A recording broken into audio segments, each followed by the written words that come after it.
Bonsoir, Mesdames, Messieurs. Esther Bégin qui vous souhaite la bienvenue à cette édition spéciale de l'Essentiel qui sera entièrement consacrée à la présentation du budget fédéral. La ministre des Finances, Chrystia Freeland, a donc déposé cet après-midi aux communes un budget très attendu. En fait, c'était le premier depuis l'élection du 20 septembre et qui s'inscrit dans le contexte de la hausse de l'inflation et bien sûr de la guerre en Ukraine plutôt. Nous aurons les réactions et analyses dans un instant, mais d'abord, voici les faits saillants de ce budget 2022.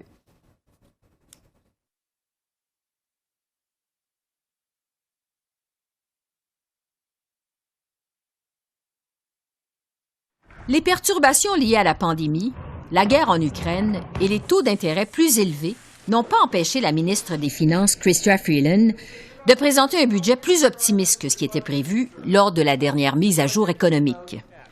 Cela est dû principalement à la hausse des revenus liés à l'inflation et à la fin de la plupart des programmes de soutien pandémique. Au total, Ottawa annonce 31,2 milliards de dollars sur 5 ans en nouvelles dépenses, entre autres en programmes sociaux de toutes sortes, pour le logement abordable, mais aussi en défense et pour lutter contre les changements climatiques.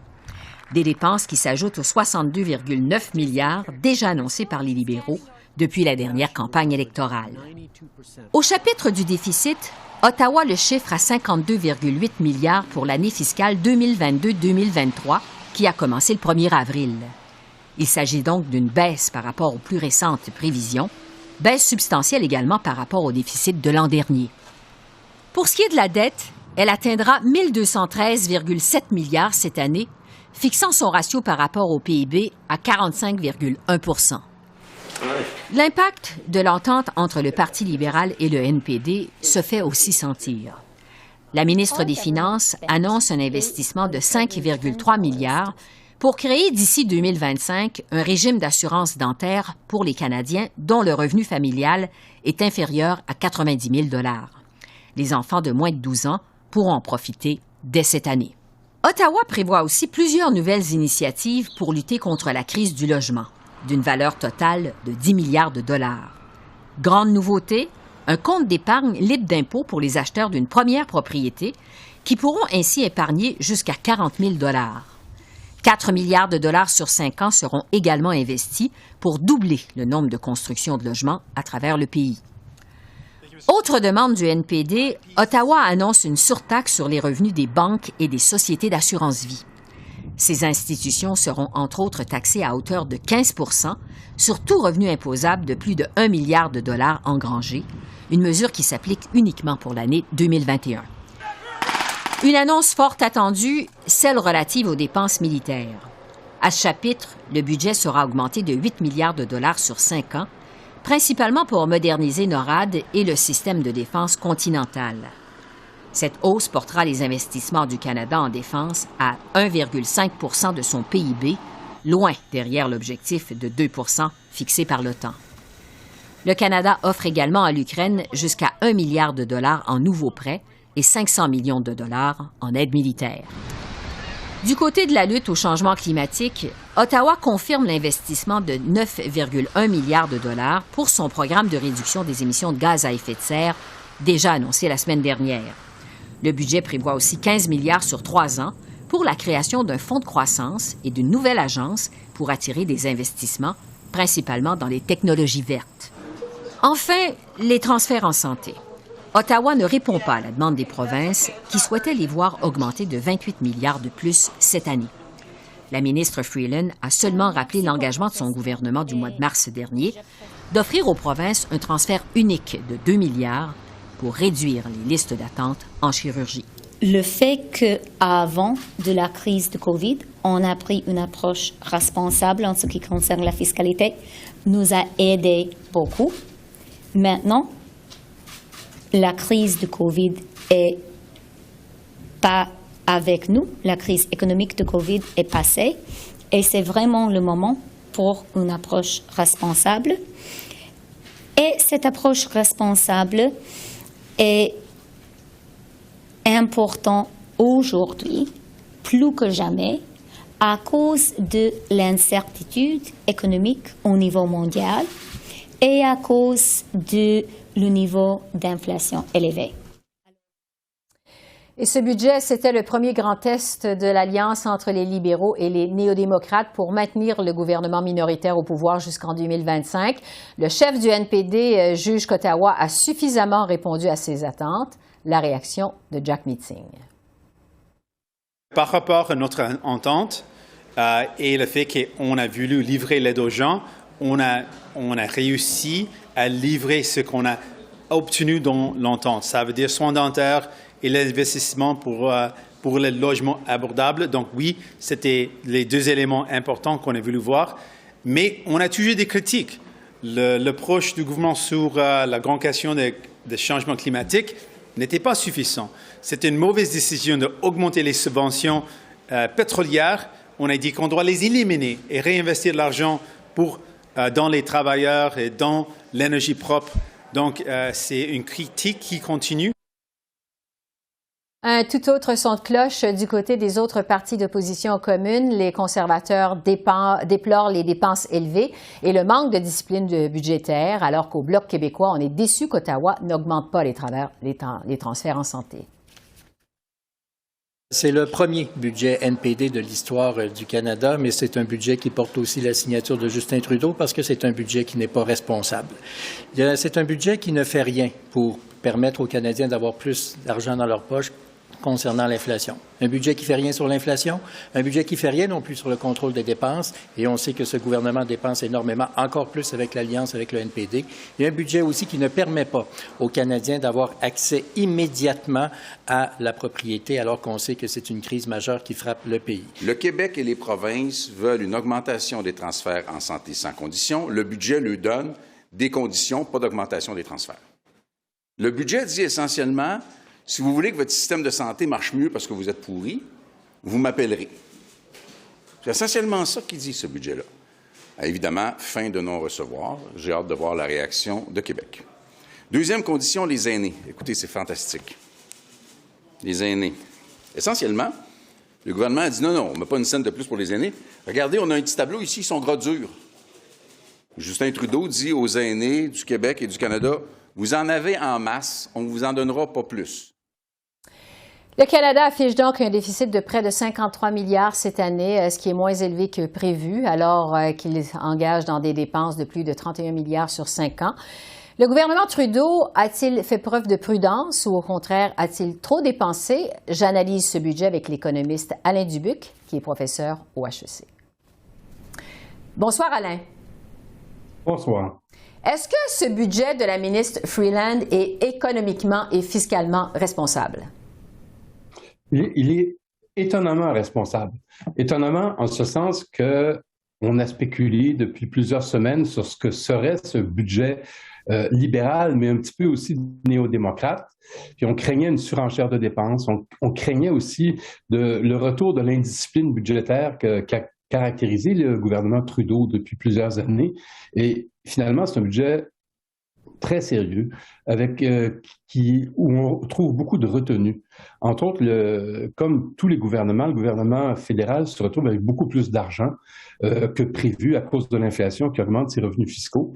Mais la sagesse de ce budget, c'est que cet argent additionnel n'a pas été distribué de façon légère et qu'une grande partie de ce surplus-là de revenus va contribuer à réduire le déficit dans les années qui viennent et qu'on n'a pas tout redépensé, ce qui fait que le déficit est plus faible que ce qu'on prévoyait à l'automne dernier et ça veut dire aussi que le gouvernement n'a pas dépensé toute sa marge de manœuvre. On s'attendait à ce que l'argent arrive d'un côté et sorte de l'autre. C'est pas arrivé. Et donc, c'est un budget de ce côté-là qui est sérieux. L'évolution du déficit, qui aussi préoccupait plusieurs critiques, est sage. Ça n'amène pas le déficit zéro en 2026. On va être encore à 8 milliards. Mais quand on est dans des chiffres comme 8 milliards dans 5 ans, on n'est pas loin du zéro. Et je pense qu'on n'a pas annoncé le déficit zéro uniquement pour des raisons d'image qui sont liées à la culture des libéraux, mais aussi à celle du NPD. Mais fondamentalement, il y a une trajectoire vers l'élimination du déficit qui est très solide. La dette baisse tranquillement en fonction du PIB, ce qui était toujours l'objectif du gouvernement fédéral. Donc, de ce côté-là, on n'a aucun élément d'explosion ou de perte de contrôle. Et donc, c'est de ce côté-là rassurant. Bon. Et ça nous dit quelque chose sur le gouvernement, cette espèce d'alliance, ce que ça donne sur le plan politique, cette alliance avec le NPD. Alain, il faut aller un peu plus vite. Ottawa a visiblement choisi de s'attaquer à la crise du logement au pays. On annonce toutes sortes de mesures pour aider les Canadiens à avoir accès à la première propriété. Entre autres, la création d'un CELI, un compte d'épargne libre d'impôt, qui va permettre aux premiers acheteurs d'économiser jusqu'à 40 000 Qu'est-ce que vous pensez de cette mesure? C'est quand même une grande nouveauté. Est-ce que ça va être efficace pour résoudre la crise du logement, vous pensez? Non, ça n'aide pas la crise du logement, mais ça aide le drame des futurs acheteurs. Ça s'adresse, et donc il y a des gens qui se disaient que c'était plus possible d'avoir accès à la propriété. Ça va faciliter l'accès à la propriété pour ces gens-là. Ça, c'est une chose. La crise du logement, c'est un autre problème. C'est lié à l'explosion des prix. Ça ne règle pas ça. C'est aussi lié au fait qu'il manque de logements, et ce qui crée un déséquilibre entre l'offre et la demande. Il y a des mesures dans le budget pour accélérer la construction de logements, mais ça ne suffira pas à ramener le Canada dans un monde d'équilibre. Mais pour les gens qui se disaient, surtout les jeunes, qui se disaient l'injustice de la vie fait que nous, on n'aura plus jamais accès à la propriété, mais ça, c'est une bonne réponse. Puis elle n'est pas inflationniste dans ce sens que comme c'est un programme sur 4 ans, ça amène les gens à économiser puis à acheter dans 4 ans et non pas tout de suite. Donc, ça ne met pas de l'huile sur le feu. Donc, c'est une très belle idée sur le plan de l'imagination et de l'engineering politique. Autre fait saillant de ce budget, Alain, Ottawa qui cède finalement aux demandes du NPD, on s'y attendait, et jette les bases d'une assurance dentaire nationale. Ça commence dès cette année pour les enfants de moins de 12 ans. Est-ce que le gouvernement canadien va avoir les moyens de financer ce programme à plus long terme? Oui, si on regarde les chiffres, ça augmente progressivement. Le rythme annuel de dépenses va être de 1,7 milliard. Ottawa a de l'argent. Ottawa a toujours des moyens. Le problème, c'est qu'on ne peut pas tout faire, puis faire des choix entre... Et là, comme il n'y a pas beaucoup de grands programmes extrêmement coûteux, comme celui des garderies des années précédentes, ce montant de 1,7 milliard, bien ciblé, limité à des gens dont les revenus sont plus faibles et à des catégories plus vulnérables, est parfaitement raisonnable. C'est pas du tout... folichon, c'est pas du tout excessif sur le plan de la dépense. Du côté des nouveaux revenus, il y a cette taxe de 15 % pour les profits des banques et des compagnies d'assurance. C'est une taxe spéciale qui va être uniquement en fait pour 2021. Est-ce que c'est une bonne idée, cette nouvelle taxe? Ben, c'est pas une mesure fiscale, c'est pas une mesure économique, c'est une mesure idéologique. C'est-à-dire qu'on dit, l'idée derrière, c'est de dire, il y a des gens qui ont profité de cette crise-là et on va leur demander de contribuer. C'est aussi un reflet d'un rapport avec les grandes banques canadiennes et qui, en disant, ben vous êtes capable de payer, on va vous donner, on réserve un traitement spécial. Personnellement, je suis pas du tout opposé parce que je trouve que les banques canadiennes jouissent de très grands avantages par rapport aux banques d'autres pays. Elles ont un marché protégé, elles ont un contexte qui leur permet de fonctionner comme une sorte de monopole. De ce côté-là, je pense que c'est pas injuste sur le plan économique de leur demander une contribution additionnelle. Mais vraiment, je pense que c'est lié à mes valeurs et à mon idéologie plutôt qu'à mon raisonnement d'économiste. Ouais. Alain, c'est un budget évidemment qui est présenté dans un contexte d'inflation très élevé. Les Canadiens s'attendaient à toutes sortes de mesures pour les aider à faire face à la hausse du coût de la vie. Est-ce que le gouvernement Trudeau a livré la marchandise? De ce côté-là, pas du tout. Le gouvernement Trudeau a résisté à la tentation de donner des chèques à tout le monde pour compenser les effets de l'inflation. Et on a vu dans d'autres provinces, au Québec, en Alberta, en Ontario, cette tentation de dire on va vous envoyer des chèques avec des effets qui sont toujours inquiétants parce qu'il y a de l'inflation, on gage de l'argent dans la poche, dans les coffres des familles qui dépensent puis qui alimentent l'inflation. Et le gouvernement fédéral ne l'a pas fait et ça nous rappelle une chose, c'est que la stabilité politique à Ottawa est plus grande qu'elle n'a jamais été depuis très longtemps et que le gouvernement libéral n'est pas à la veille de se présenter devant l'électorat grâce à l'appui du NPD. Et ça lui permet donc d'éviter ce genre de mesures à court terme qu'on a vues dans d'autres provinces qui sont pas très utiles et qui sont pas très raisonnables. Les grands oubliés, en terminant, Alain, de ce budget, selon vous? c'est encore la stratégie de développement économique. Il y a des choses dans ce budget-là sur un fonds d'investissement de croissance, sur une agence de l'innovation qui sont prometteuses parce que le Canada a quand même un problème de croissance économique, de compétitivité, de productivité. On en parle, mais c'est encore extrêmement vague. Et tous ces grands projets de fonds de croissance, on dit, on va consulter, on va revenir à l'automne prochain avec des réponses plus précises, ce qui nous suggère le fait que le gouvernement fédéral n'était pas encore prêt, malgré les années au pouvoir, pour développer une stratégie économique articulée, claire et concrète. Alain Dubuc, je rappelle que vous êtes économiste et professeur au HEC. Merci de vos lumières. Merci beaucoup.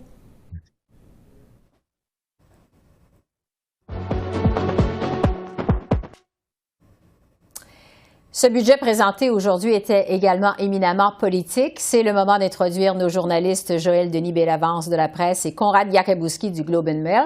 Bonsoir à vous deux. Bonsoir. Bonsoir. Joël Denis, je vais commencer avec vous parce que vous nous disiez il y a quelques jours que c'était le budget le plus difficile à boucler des 30 dernières années au Canada. Alors, je vous demande, est-ce que la ministre des Finances, Mme Freeland, a passé le test? Je pense que oui. Je pense que le budget est généralement bien accueilli. Donc, c'est un tour de force de la part de Mme Freeland. Et je vous dirais que le fait que le gouvernement de Justin Trudeau ait l'appui du NPD lui donne, je pense, les coups des franges pour oser un peu plus, mais oser d'une manière qui va donner des effets structurants à l'économie canadienne. Et je pense que c'est ce qu'on retrouve dans le budget. On a beaucoup aussi parlé de la hausse des dépenses, mais je pense qu'il y a quand même eu un peu de retenue parce que si le gouvernement libéral avait donné suite à toutes ses promesses électorales, je pense que les dépenses auraient été encore plus importantes que prévu. Oui, parce que, on disait budget difficile à boucler, entre autres, évidemment, parce que le gouvernement Trudeau devait rencontrer les demandes du NPD. Conrad, jusqu'à quel point on sent l'influence de l'Alliance libérale NPD dans ce budget? Mais en fait, c'est très modéré pour l'instant. Évidemment, l'NPD obtient assez pour appuyer le budget avec les soins dentaires et les investissements dans le logement. Mais ce qui est le plus frappant dans ce budget, c'est justement la retenue que la ministre dont a fait preuve la ministre. Tout le monde s'attendait à des dépenses, ou beaucoup de gens s'attendaient à des dépenses beaucoup plus élevées. Et il y a une reconnaissance de la part de la ministre dans ces documents que il est le temps de reprendre un peu le contrôle des finances publiques et c'est ça c'est le message qu'elle essaie d'envoyer en fait parce que avant le budget, rarement dans l'histoire du Canada a-t-on vu un ministre des Finances autant critiqué par le milieu des affaires pour avoir négligé certaines de ses responsabilités par rapport à la gestion des finances publiques et elle répond très fortement dans ce budget à ses préoccupations et c'est ça qui est le message le plus fort pour moi et pour Alain Dubuc serait probablement d'accord aussi que ce n'est pas un budget libéral typique, ce qui est ironique parce que c'est le premier budget qui vient après l'entente avec la NPD. Oui. Joël Denis, vous pensez que c'est pas vraiment un budget libéral aussi? Il y a quand même un libéralisme dans ce budget parce qu'on investit quand même assez de façon importante pour faciliter l'accès à la propriété. Ça, je pense que c'est le thème majeur, c'est l'accès au logement, la construction de nouveaux logements. Je pense que ça va marquer un tournant pour ceux qui tentent justement d'avoir accès à la propriété. Notamment, on va interdire aux investisseurs étrangers d'acheter des propriétés au Canada pendant 2 ans. Peut-être qu'on va le prolonger si ça donne des fruits. Et aussi interdire ou taxer la vente rapide, précipitée, la revente précipitée de maisons pour éviter la spéculation foncière. Donc ça, je pense que ce sont de bonnes mesures. C'est quand même des mesures qui se retrouvaient certaines d'entre elles dans le programme électoral du Parti libéral, mais il y a vraiment une couleur orange teintée rouge dans ce budget, on peut dire, parce qu'il y a vraiment une empreinte néo-démocrate avec le programme de soins dentaires national, par exemple, mais aussi des investissements dans le logement. Ça, c'est une demande du NPD, mais aussi une préoccupation du Parti libéral durant la dernière campagne électorale. Conrad, on attendait beaucoup de voir ce qu'on allait faire avec les dépenses militaires. Ottawa, finalement, les augmente, 8 milliards sur 5 ans. Ça représente 1,5 du PIB. On est loin des 2 réclamés par l'OTAN. Quel message le Canada envoie sur la scène internationale? Mais c'est un message prudent. Là, on évite de faire ce que l'Allemagne vient de faire et d'annoncer tout de suite une hausse des dépenses faramineuses sans avoir pensé à comment on voudrait dépenser cet argent-là. Et c'est justement ce que la ministre, c'est comme ça qu'elle justifie le fait qu'on ne voit pas la hausse attendue. C'est qu'il va y avoir une revue en profondeur des dépenses avant de lancer le grand plan. Donc, c'est dans quelques mois, sinon dans le prochain budget, qu'on verra une hausse des dépenses militaires beaucoup plus importante qu'on voit actuellement. Mais il faut ajouter ces dépenses évidemment au cadre financier du gouvernement, ce qui indique qu'avec la promesse l'an prochain des assurances médicaments, ou au moins le début d'un programme d'assurance médicaments à plusieurs milliards de dollars par année, que peut-être l'an prochain on n'aura pas le même retenu qu'on voit cette fois-ci. Ouais. Mais en même temps, il y a tellement d'incertitudes, c'est ça qui frappe le plus dans l'économie mondiale.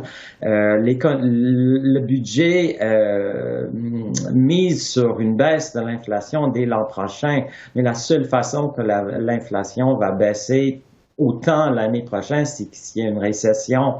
Et si on a une récession, donc toutes les prévisions de revenus vont être revenues à la baisse aussi. Oui, c'est ça. Joël Denis, je veux vous entendre sur les transferts en santé. Bon, pas de surprise, finalement, il n'y a pas d'augmentation à ce chapitre-là. Qu'est-ce que ça laisse présager dans les négociations à venir entre Ottawa et les provinces?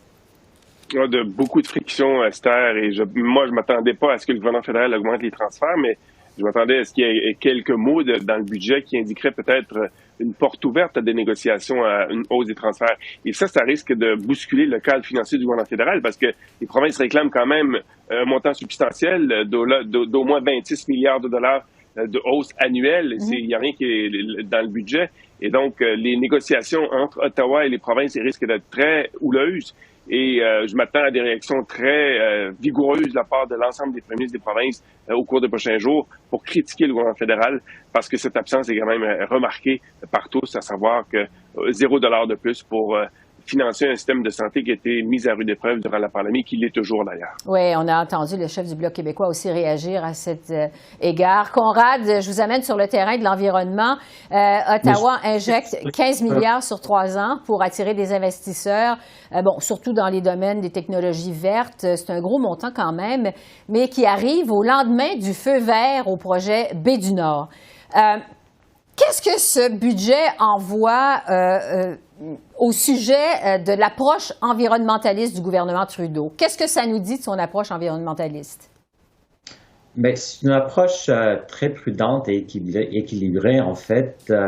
Pour ce qui est de ce fonds de croissance de 15 milliards, écoutez, les détails, ça reste à venir. Est-ce que ça va devenir ce qu'est devenu la Banque canadienne de l'infrastructure? C'est une belle idée, mais qui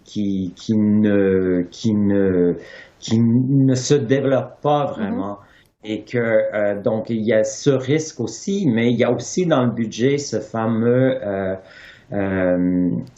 crédit d'impôt pour la capture de carbone, qui était une revendication très forte de l'industrie pétrolière et gazière.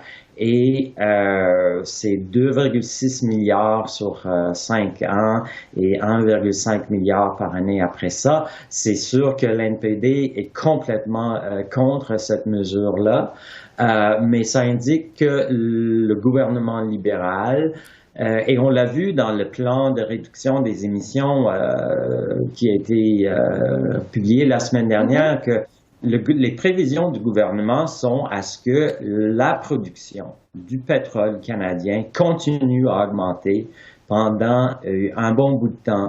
Mais les prévisions jusqu'en 2030 indiquent une hausse de entre 22% et 33% de la production pétrolière canadienne d'ici ce moment-là, mais en même temps une baisse substantielle de 42% des émissions par rapport à 2019. Et la seule façon d'atteindre ces émissions, c'est ou la principale façon, c'est de faire en sorte que chaque baril de pétrole qu'on produit au Canada produisent moins de kilogrammes de CO2 par baril. Et c'est ça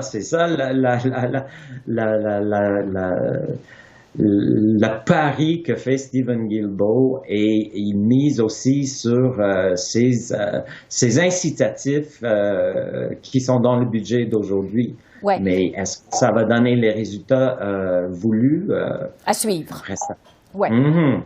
Sur ce qu'on ne retrouve pas dans ce budget, on le disait il y a un instant, pas d'augmentation de transfert en santé, rien de spécifique non plus pour les aînés. Joël Denis, qui sont les plus grands oubliés, selon vous, dans ce budget? Ça, c'est une bonne question. Il faudrait que je repasse à travers l'ensemble du budget pour m'assurer que je vois assez les gens oubliés. Mais il est vrai que les personnes aînées n'ont pas retrouvé leur compte dans ce budget, mais ils ont quand même reçu un montant de 500 $ au mois d'août pour les aider à passer au travers la hausse des coûts liés à la vie. Donc ça, c'était un montant unique de 500 $.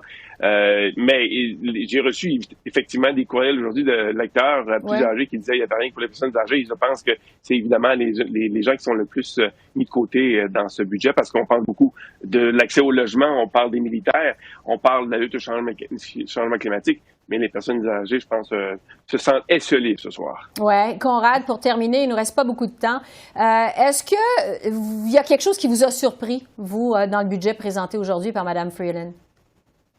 Mais je reviens sur le cadre fiscal qui est beaucoup plus modéré qu'on aurait prévu.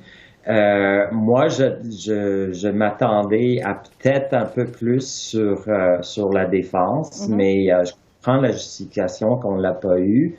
Mais pour ce qui est des aînés, il faut rappeler évidemment que la sécurité de la vieillesse est la dépense la principale du gouvernement, et ça va augmenter substantiellement dans les années à venir avec le vieillissement de la population.